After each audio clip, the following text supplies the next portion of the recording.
Hey guys, good evening and welcome back. Tonight I'm going to do a video on the Tamiya TA-08pro.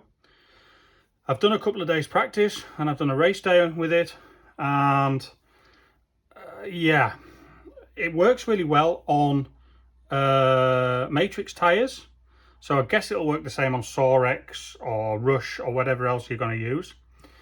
I put it on the Tamiya A-slicks and it just didn't work. The rear end was all over the place and it had too much steering, but eventually I finally settled it down. I race asphalt outside, and I finally settled it down. What I've done is at the front here, I don't know if you can see it, but let's have a look. Here I've put the E-block with the adjustable pins in it, with these things in it, and at the back here I've done the E-block as well. I've got arm sweep, so that reduces more steering, but I think I'm actually going to take that out because now actually I'm missing steering, and overall I could do with a little bit more corner speed, so I'm going to work on that now. I'm happy with the car the way it is, but I'm missing about half a second on a 19-second lap, so I need to work a little bit more on it. But what I've done is I've done the E-block in the front here, the E-block here at the back. I've put a spool in it with the double jointed Tamiya axles. I put the blue steering on. This has only got me 8 degrees of Ackerman. So what I might do is I might test putting the plastic one on here, because that's got 8.5. So that should give me a little bit more steering and make it a little bit more aggressive cornering.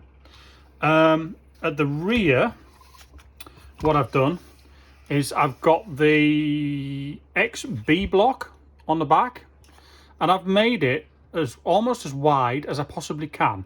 And he's also quite high with the roll center. I don't know if you can see the pin there.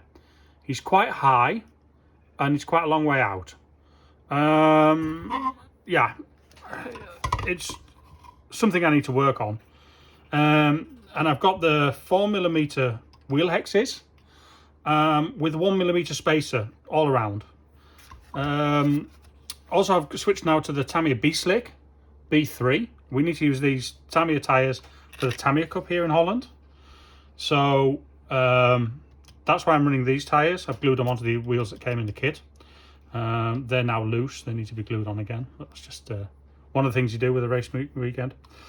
So, yeah, it's a good car, but out of the box for asphalt, not quite.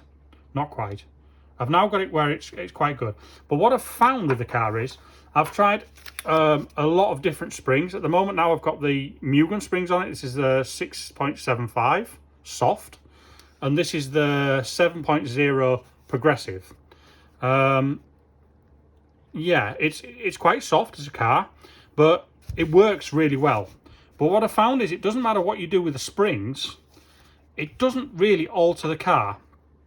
And one theory I've been working on, what I think, is the car has got so much chassis flex, it's so soft, that when you make the suspension itself stiffer, the chassis just flexes more. So, yeah, I don't know. I don't know if they're going to come with a top deck. I have the feeling that if they came with a top deck, we could screw onto here and then come across the motor mount somehow onto here. Maybe with a pole through here to stiffen it up. And what I've also got is, I mean, my belt isn't too loose, but when I accelerate, the car is crimping here. I mean, look, when I accelerate, I mean, I've only got a 16 turns brushless in it, but when I accelerate, the chassis is doing that, and the belt comes loose, and it's jumping. So, on one of the websites, I've seen a chassis stiffener that goes in on this screw and this hole here with a blue tie rod. I'll put that on it, and I'm hoping that's going to take some of the flex out of the chassis that stops my belt from jumping when I'm on the throttle. So that's another bit of work to do. But yesterday my new blue screws came in from Hirosiko. So that's the job for the weekend, because I've got blue screws in it already, but these are all from AliExpress, and it's not quite 2mm. It's about 1.8mm, 1.9mm. So you really have to push hard to get the screwdriver in. So I'll replace all them. And the bottom, these are stainless screws, so they'll be swapped over. Excuse me, they'll be swapped over to stainless, because I bought the stainless and blue set. That'll go in.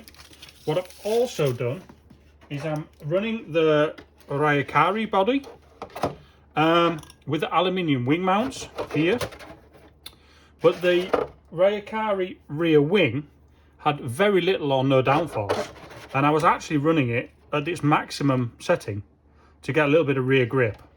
Now I've got the Tamiya high downforce wing, and I've got it on almost the lowest setting, and it's great. It's a bit high, to be honest, so it could actually do with coming down to the next one or coming further into the inner screw, just to give me a little bit less downforce, to reduce rear grip. Again, I don't know. Let me know what you think to the car if you watch this video. I like it. I'm just not sure whether it's gonna be as quick as the TA-07s and the TB-05s and the rest of the stuff that the guys run in the plastic bath club chassis that we've got here in the Tamiya Cup. I mean, I love the car, it's great. I love Tamiyas. Personally, I run in our stock class here in Holland, I run an X-Ray T4 and a Fronty T4F, and they're great cars, but they're not blue, you know, and the blue looks really good on the car. So yeah, that's me for now. Let me know what you think, and yeah, see you again soon. Cheers, bye bye.